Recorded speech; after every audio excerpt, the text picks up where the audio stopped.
Assalamualaikum warahmatullahi wabarakatuh. Perkenalkan, nama saya Alin Anata Putra Gesti dan rekan saya.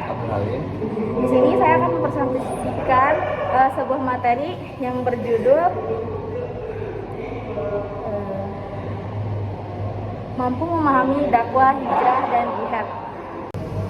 Sebelumnya saya akan menjelaskan penjelasan singkat mengenai tema dakwah, hijrah, dan jihad. Dakwah sendiri merujuk kepada upaya penyampaian dan penyebaran ajaran Islam kepada masyarakat. Tujuannya adalah mengajak orang kepada keimanan, kebaikan, dan nilai-nilai moral dalam Islam. Dakwah dilakukan melalui berbagai cara, termasuk ceramah, pendidikan, dan dialog, serta bertujuan untuk membangun masyarakat yang beradab dan berakhlak baik. Hijrah secara harfiah berarti perpindahan.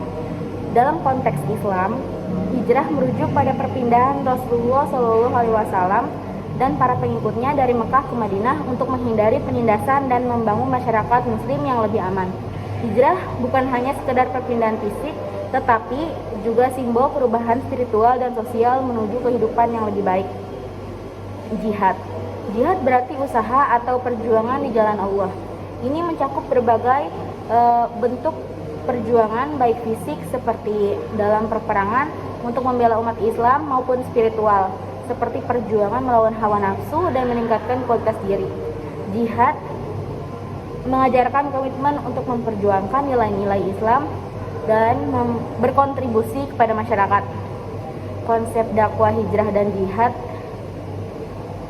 dalam konteks sejarah dan masyarakat, dalam memahami ketiga konsep tersebut, umat Islam dapat lebih baik menghadapi tantangan modern sambil tetap berpegang pada nilai-nilai dan prinsip yang telah diwariskan oleh para pendahulu.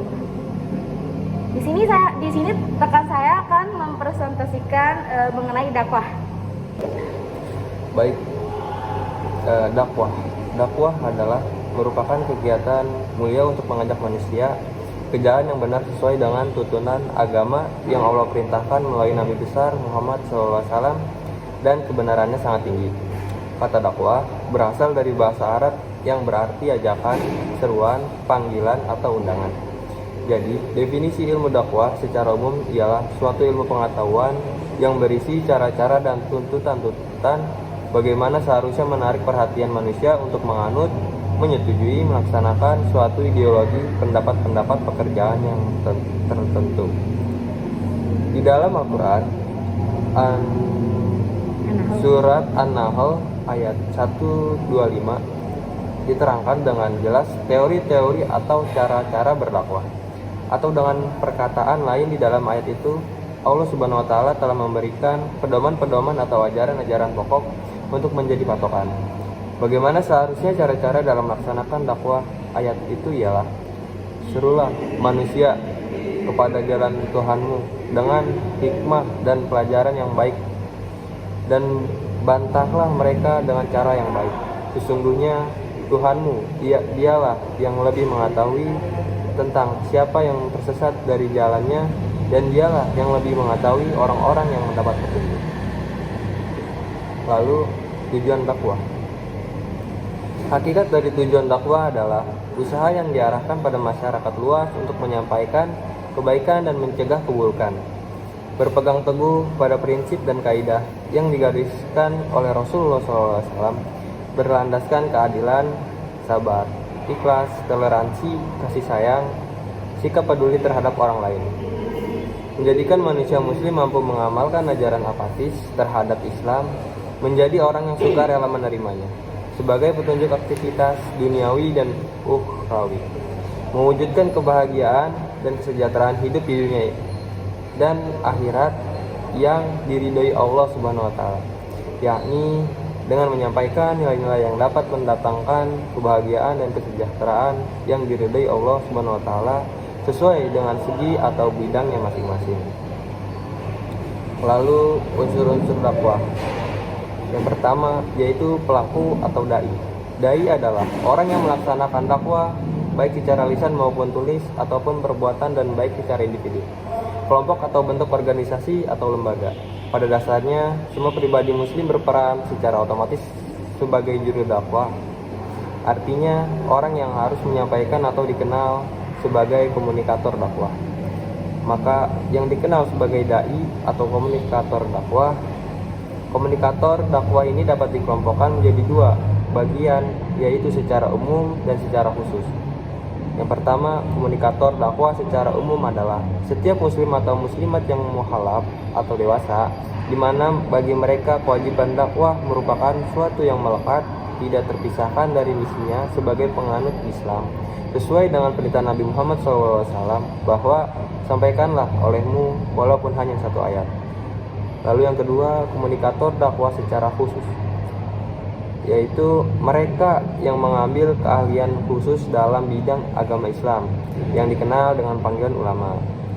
Lalu yang kedua, mat'u. Mat'u adalah manusia yang menjadi mitra dakwah atau menjadi sasaran dakwah, atau manusia yang menerima dakwah, baik secara individu, kelompok, baik yang beragama Islam maupun tidak. Dengan kata lain, manusia secara keseluruhan.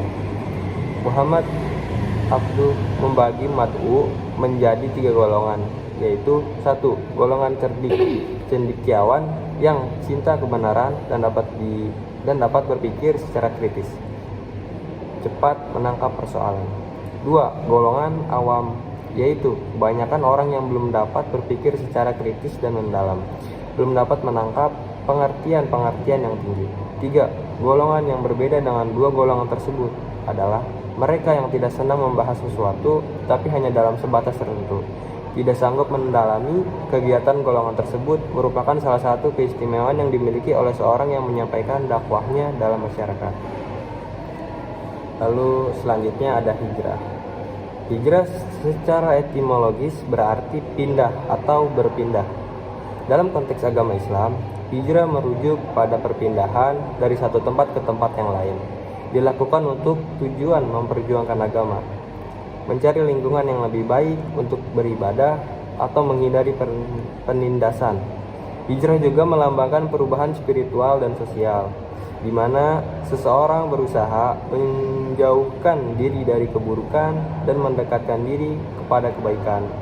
Contoh paling terkenal adalah hijrah Nabi Muhammad SAW dan para pengikutnya dari Makkah ke Madinah, yang menandai awal perkembangan masyarakat Islam. Lalu contohnya hijrah.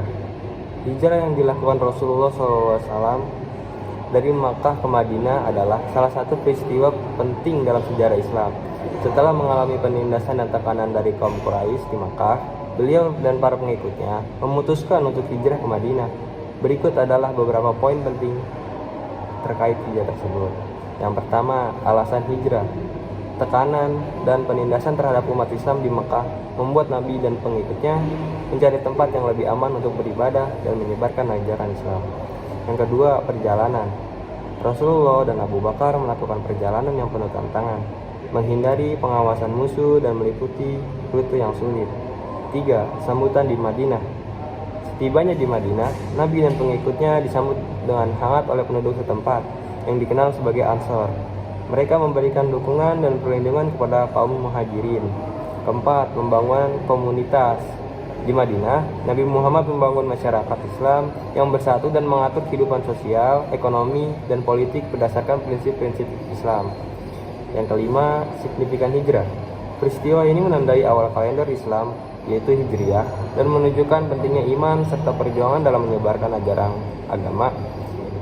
Hijrah bukan hanya sekadar perpindahan fisik, tetapi juga simbol perubahan dan pembentukan identitas umat Islam. Jihad. Jihad secara umum didefinisikan sebagai usaha atau perjuangan di jalan Allah. Dalam konteks Islam, jihad mencakup berbagai bentuk perjuangan, baik secara fisik, spiritual, maupun sosial. Ada berbagai aspek penting dari jihad. Yang pertama, jihad akbar. Perjuangan internal untuk meningkatkan iman, memperbaiki diri dan menjauhi dosa. 2. Jihad asgar. Perjuangan fisik atau militer untuk mempertahankan agama dan melawan penindasan, dilakukan dengan syarat dan ketentuan tertentu. 3. Jihad dalam dakwah. Usaha untuk menyebarkan ajaran Islam dan membimbing masyarakat kepada kebaikan. 4. Jihad sosial. Upaya untuk memperbaiki kondisi sosial dan ekonomi masyarakat, serta menciptakan keadilan secara keseluruhan Jihad adalah manifestasi dari komitmen seorang muslim untuk berjuang demi kebaikan dan kebenaran dalam berbagai aspek kehidupan. Di sini ada jenis-jenis jihad. Jenis-jenis jihad dibagi menjadi dua. Yang pertama ada jihad fisik dan jihad spiritual. Jihad fisik adalah bentuk perjuangan yang melibatkan tindakan nyata untuk membela agama Islam, terutama dalam konteks mempertahankan diri, komunitas, atau negara dari ancaman yang dapat mencakup. Yang pertama ada perang, terlibat dalam konflik bersenjata untuk melindungi umat Islam dari penindasan atau agresi. Yang kedua ada pertahanan diri, mengambil langkah untuk melindungi diri, keluarga, dan masyarakat dari ancaman nyata. Ketiga adalah ada aksi perlawanan, melawan ketidakadilan dan penindasan dengan cara yang sesuai dengan syariat. Jihad fisik harus dilakukan dengan memenuhi syarat-syarat etis dan moral yang diterapkan dalam Islam, dan hanya dalam situasi yang benar-benar diperlukan. Nah, yang kedua ada jihad spiritual. Jihad spiritual adalah usaha atau perjuangan internal yang dilakukan oleh seorang muslim untuk meningkatkan kualitas iman, moral, dan hubungan dengan Allah. Jihad spiritual ini mencakup ada 4 aspek. Yang pertama ada peningkatan iman, berusaha meningkatkan diri kepada Allah SWT melalui ibadah, doa, dan membaca Al-Quran. Yang kedua ada pengendalian diri, mengatasi hawa nafsu, godaan, dan perilaku negatif untuk mencapai kesalehan.